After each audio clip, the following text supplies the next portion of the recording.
Hello, my name is Pam Heineman, and I'm the director for the 12th Circuit Guardian Ad Litem program, which covers Manatee, Sarasota, and DeSoto counties. The Guardian Ad Litem program is a volunteer-based organization that currently serves 1,100 children in our community who are part of the court system due to no fault of their own, but because the person they trusted to care for them has abused, abandoned, or neglected them. Today we're talking with 3 of the 420 volunteers who give of their time to advocate for the best interest of these abused children. As you can see today, our panel consists of 3 gentlemen. While our volunteers are primarily women, we'd like to emphasize that men are wonderful child advocates, and many of the children we represent are benefited by the good male role models that these men provide. We're starting off today with 3 experienced volunteers who will be speaking with us.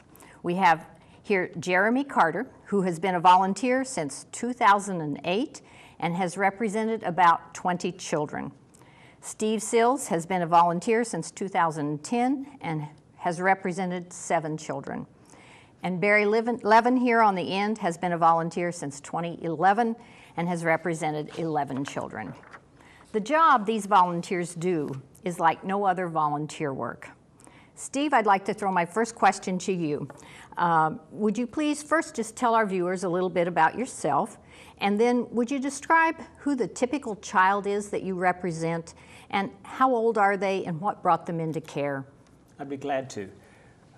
Steve Sills, and originally from Indiana, born and raised in Indiana, and we developed a business there, my wife and I did, and we had it for a printing business for about 30 years with 3 different locations. We have 2 children. And about 10 years ago, we moved down here on a part-time basis and decided 6 years ago to make it full-time, so we're full-time residents here. And in 2010, I decided to become a volunteer for the Guardian Ad Litem office. I'd heard a lot about it back in Indiana, as well as some things here in Florida. Presently, I have 3 children, it's like a whole range of ages, from 3 years old up to a teenager. Now, the 3-year-old, unfortunately, I've known that individual and been responsible for him since birth. Unfortunately, he came into this world with an addiction problem due to his mother's addiction. And the first year, he had a very difficult time getting through that issue. But now he's 3 years old and very thriving, energetic 3-year-old. And during this coming year, he will probably be adopted by a family. So we're excited about that. And then I have a 11-year-old girl who has a lot of different issues because of her parental situation in the past. And, but she's doing better and progressing in school. And then a 16-year-old has a typical 16-year-old issues that come with any teenager. But I find it very rewarding working with that individual and helping him get a job, part-time job, while he goes to school. All right. Well, thank you very much. Next, I'd like to introduce Barry Levin. Barry, would you tell us a little bit about yourself? And if you could tell us what's the most difficult part of being a guardian ad litem, and what do you do to overcome the obstacles? Yes, I was born and raised in Baltimore, Maryland. Spent most of my life in the Baltimore, Washington area, and spent 37 years in the federal government working for the U.S. Navy and for the Central Intelligence Agency. But enough about me. This is really all about the children, isn't it? I think the biggest obstacle, the greatest obstacle in dealing with the children in these programs are the disappointments that occur all the time. These are children that have been neglected and abused and abandoned, and they haven't had the advantage of good parental models. They haven't had the advantage of a life that allows them to pursue their own interests in many cases. And in many cases, they have formed behavior and ways of seeing the world that really aren't beneficial to them. So there are many disappointments. There's no question about that. I think the other difficult thing is one that maybe I find personally that maybe others don't, and that is you have to walk into a stranger's home the first time.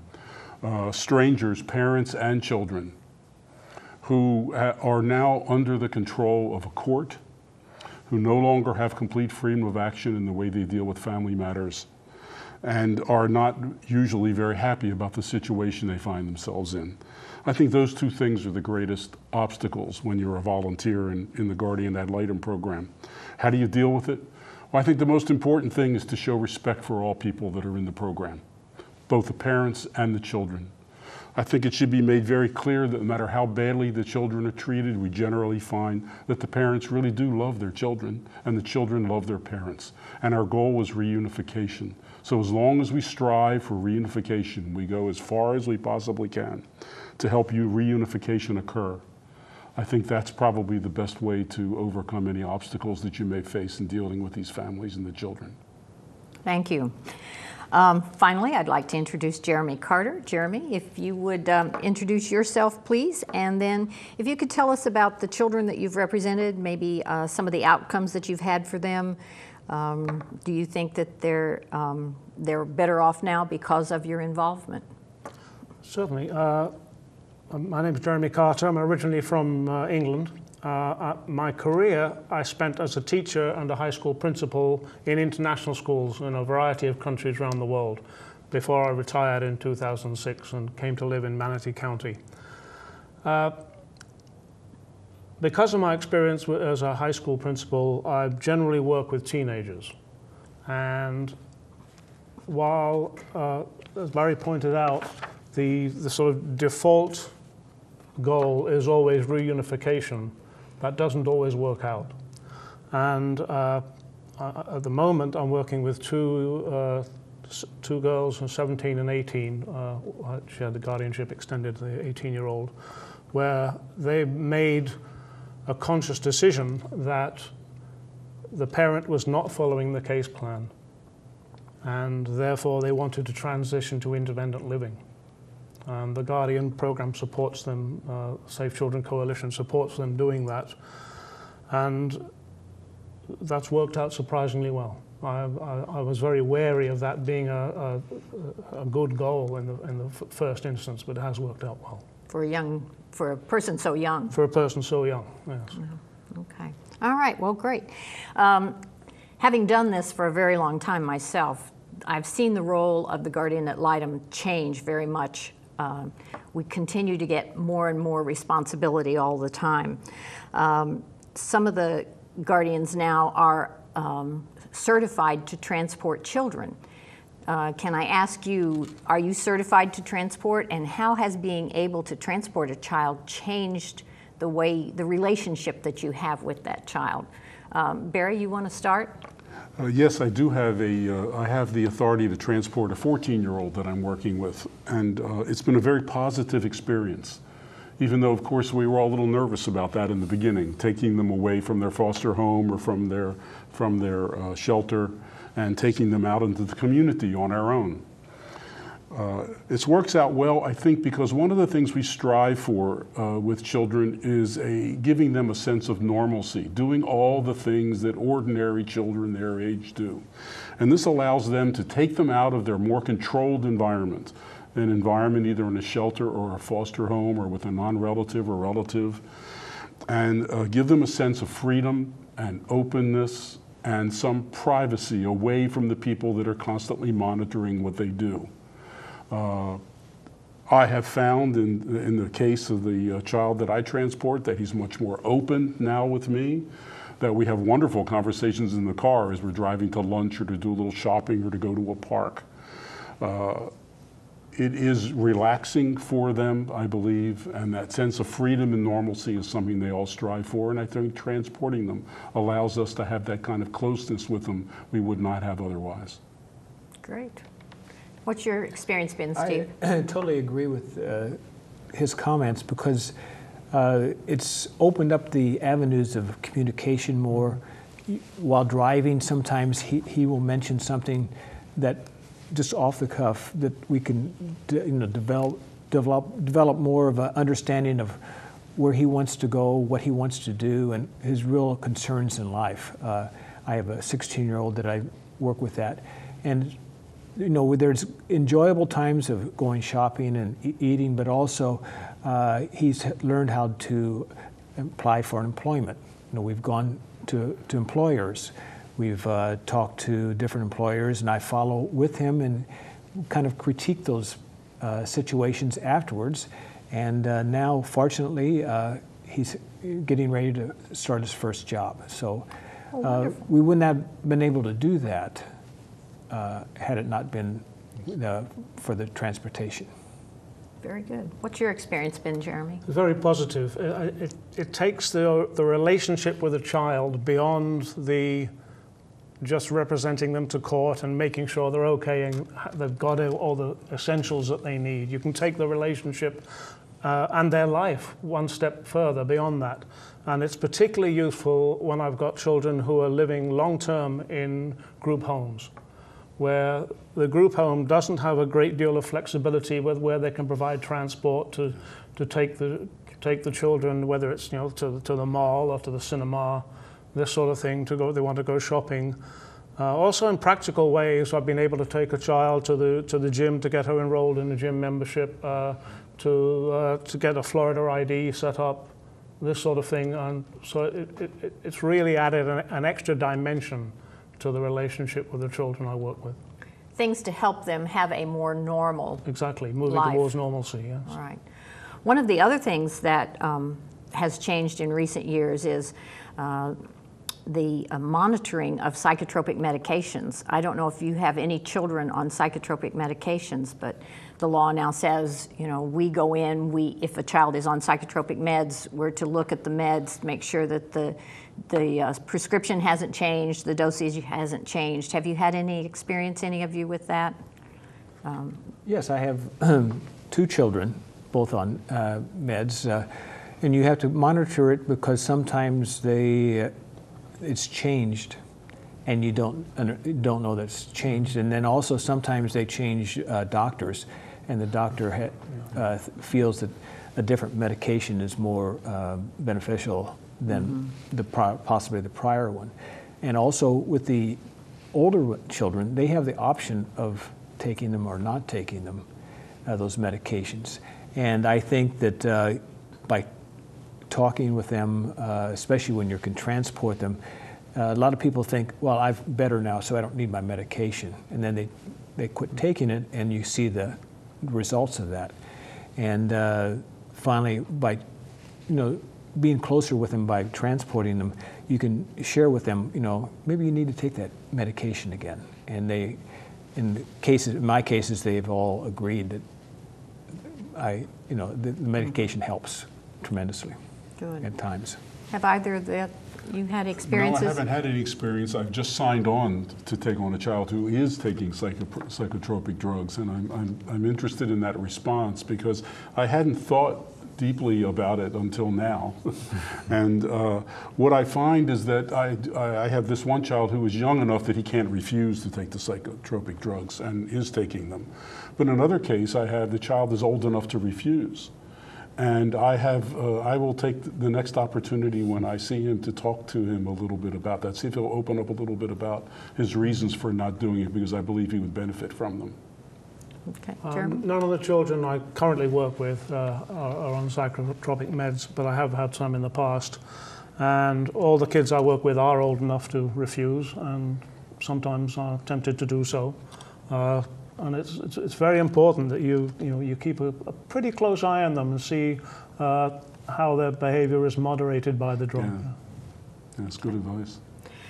one of the most recent changes in the law is that guardian ad litems can now be appointed as education surrogates for children in the schools. When they don't have a parent or a caregiver that's monitoring their education track, a guardian can be certified to be their education surrogate.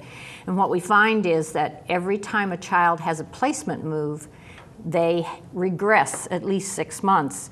So the children that we're dealing with, because of the many placement moves, are often behind in school or really need somebody there advocating for them. Can you talk a little bit about what your experiences have been in the schools with the children? Start wherever. The big impact that the guardian ad litem can make in these circumstances with the school is the fact that at last someone is taking an interest in how these kids do at school. Because whatever kind of neglect or abuse they've suffered in the past, the neglect is pretty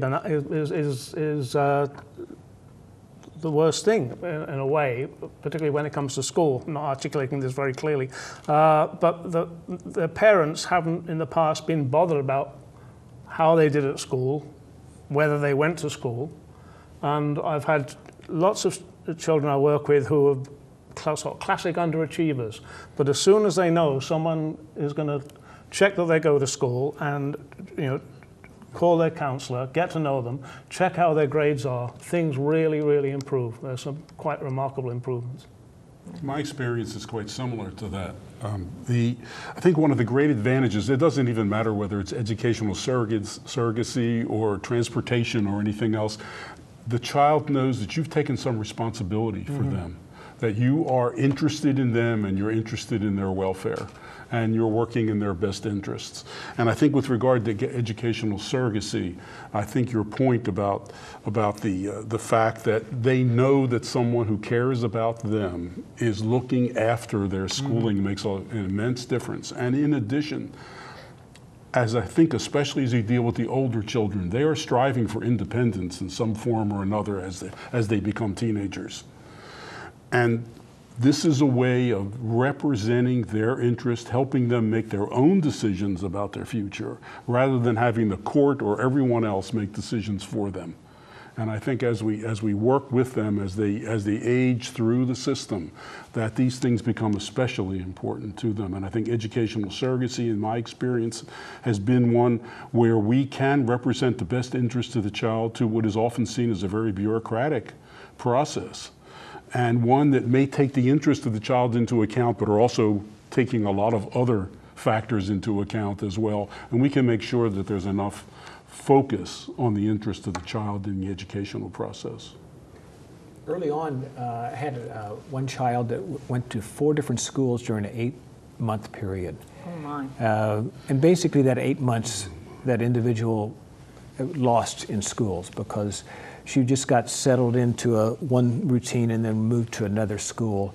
And so I think as a educational surrogate, we have a important role of helping with that child, because I think the teachers really know that if they are really impressed that someone really cares about this child. They do the best they can during the day, but if you call the teacher after school or you stop in, especially if the children are younger, they don't mind someone coming into the school and having lunch with them or seeing them in the school activities. And when the teachers see that you really care, they will help in any way they can to improve this child. And we were able to get additional tutoring for this one child because of the amount of schooling that and different changes that person had been in. Yes. It's a sad story because many times we have children who age out at 18 and they're a sophomore in high school, and finishing their education, having somebody to keep them in school so they don't get into that situation and graduate on time. I think it's important to point out, Pam, that when children are removed from their homes and from the care of their parents, no matter what the situation is, we often find, especially in the schools, they begin acting out. Yeah. And I think one of the roles we play when we deal with the schools, whether as educational surrogates or just as guardians who visit the school to see how the child is doing, is we can point out that maybe this isn't the child's normal behavior. And with time, it's going to, that kind of acting out is going to be reduced as long as we give sufficient support and care to the child so that they don't see this as a problem child who's always going to be a problem child in their school. And I think that has a very positive effect as well.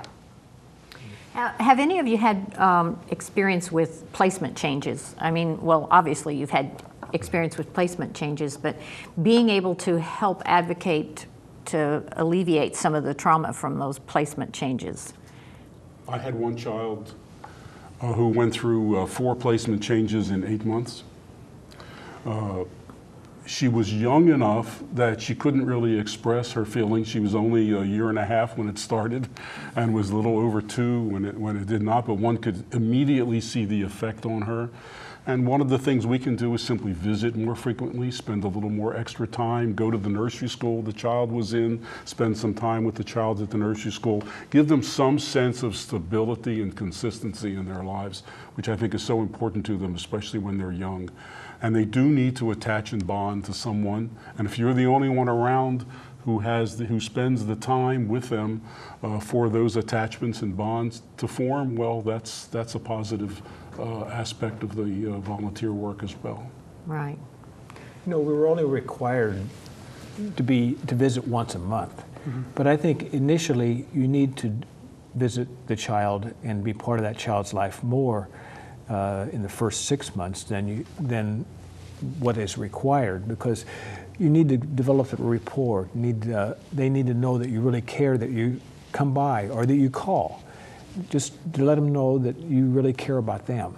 And because too much, they've gone through a lot of trauma has been shared, and they just need to know that someone other than the person that they're living with at the present time really cares about them. What's the personal satisfaction that you get from this? Well, sometimes it's like a roller coaster. Yes. Because one day, especially, you think things are going well. This person's making a change. We've talked about it and they agreed to it, and then the next day something happens that they, 2 steps forward, 1 step back type of thing. But anytime that, it's not about me and not about me feeling good about what is happening. It's really about the child improving. They can be come back to their parents' house, or they can develop a life without their parents, and because of various situations. So it's really about developing the child and improving the child, whether it's in school, whether it's various issues that they're going through personally, and just trying to help guide them. Yeah.